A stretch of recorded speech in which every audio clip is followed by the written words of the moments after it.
Alright, hello everyone, and welcome back. So we got a new game that was sent in to us, so we're going to take a look at this. Okay, this was sent in by, I think this is sean893. His rating is 1278. Okay, and I think this was a blitz game.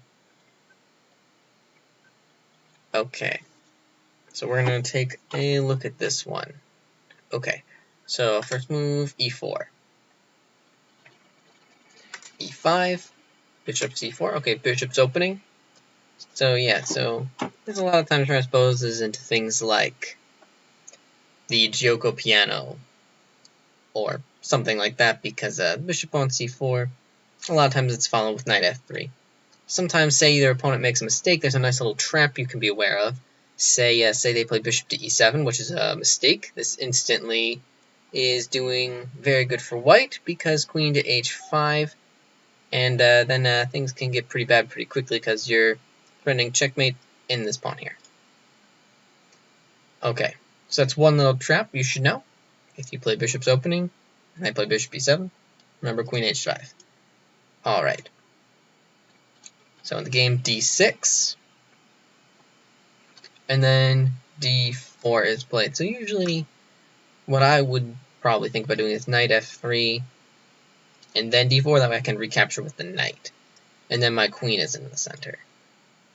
And that'd be one plan that I would have, because I don't like leaving my queen in the center if I can avoid it. Yeah, and in addition, there is one variation that you're not allowing now. There is one variation where you can take with the queen, and if they play knight c6, bishop b5, you can develop it while pinning the knight. And in this type of variation, you can't do that. d4, queen takes d4. Okay, e takes d4, then queen takes d4, yeah. That makes more sense. Alright, and so yeah, like I was saying here, knight c6 can be played.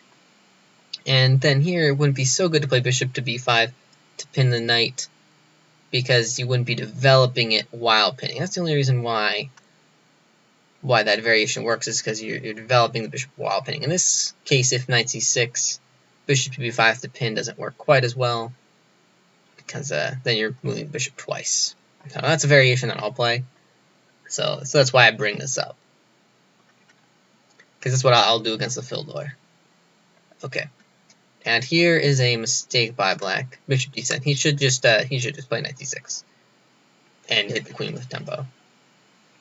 Okay, bishop d7, and yeah, this is a mistake. So white could just play queen d5 and attack on b7 and f7. He's threatening two things at once. And yeah, that wouldn't be very good for black. Okay. Knight f3. Now knight c6. And then here is a big mistake. Bishop takes on f7 and king takes on f7.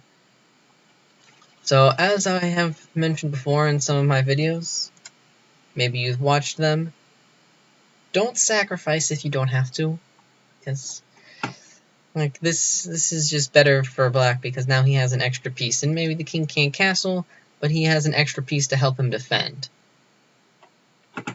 And there's no immediate compensation, and there's no tactical continuation that makes this sacrifice work. So yeah, it's just not very good in this position. Yeah, and queen c3 is played. So one possibility that was mentioned when I was looking at this game, I saw someone had mentioned queen d5 might be a trick move, because then, say black, in blitz, this is blitz, so some mistakes happen, maybe he would quickly play bishop to e6 to block, at which point knight g5, and then white's doing pretty good. But I think any good player should see that, because it's a knight fork, and then just play king to e8. but it would be a good a try at least, because then at least you can hope in a blitz that he makes a mistake. Okay, actual game. Queen c3, queen queen c3, h6, and what I would think is just bishop d7 and just slowly, get out my pieces and then artificial castle. So, to prevent the fork, because or not fork, but the knight move that could be irritating. So I just do bishop d, and then I'm kind of guarding it. But h6 definitely works too, because then you just prevent it with the pawn. So either way works. Okay, knight a3, and here is the possibility for queen to b3 check. Now you're threatening the pawn and the king, so you can win the pawn. The only downside is, though, that I was thinking is, okay, let's just go through one possible variation. Bishop b6, if the queen takes, then you have 2 pawns for the piece. But the downside is that you're wasting tempos with the queen, and then that's going to give black time to just get his extra pieces into play, and then you're going to have different troubles. It's like you're treating one problem for another. Yeah, now you have 2 pawns, which is closer. You still don't have the third one, but now you're also still down a point, so that's not so great still. Okay, knight a3 was played, and knight e5, and then here is another possibility that white could have had to create a weakness. He could have taken, and then this pawn, then you have the option to maybe get back this pawn. And you can go knight c4, and then you can take with knight. And at the very least, this pawn is less strong because it's now separated from its friends. It's an isolated pawn now. Alright. We'll go back. I do understand castling, though. So getting your king to safety. Whenever there's space between your king and rook, I usually say you should castle. And here's another not so great move, because you could take back with the queen, which it would keep the pawn structure intact at least. Not quite as good, because you never really want to weaken the pawns in front of your king when you don't have to. Okay. Yeah, and at this point, it starts to be very decisively advantageous for black, because this is looking very, very good for black at this point. So, at this point, I think that this will be good to look over for this game, and so let me just leave on this final position here. So this is how the game ends, and in this position, white actually manages to win on time. So yeah, good clock management there. Sometimes I can say in blitz, if you just play faster, then sometimes you can wind up winning. Yeah, so yeah, still winning on time, and so that's very good. But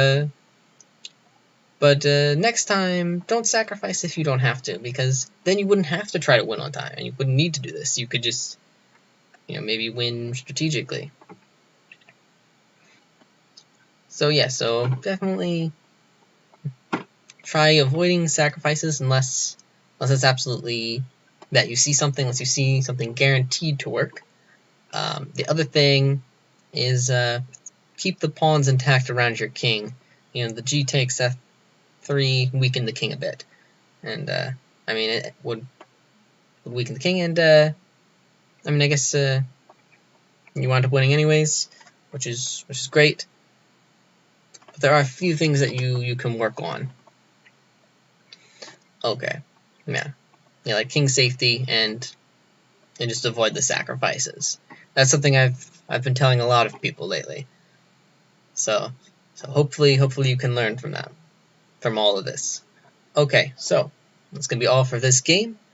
Thanks for sending me this one in, and send me more, everyone, because that way I can I can keep making these videos and I can keep helping everyone. Alright, thanks for watching. Bye.